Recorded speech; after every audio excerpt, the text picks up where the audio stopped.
ba yung nilipad ang pera? Awa ko ba yung hangin? Sakmahan naman sa ka.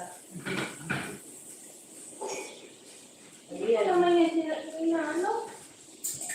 Hindi ko. Sa kumpi ba sa'yo? Ako. Sabi mo na sinasabi mo kayo ba na? Tinapon ko yung pera. Ang pera, tapon ko. Itapon ko, sikunin ko na lang. Hindi ko bali magtapon ng pera. Basusan niya ganyan.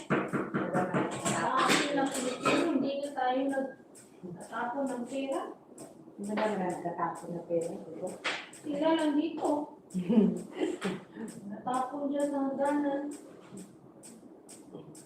Kunin mo. Ayaw niya pa. Hindi ka mag-akyat.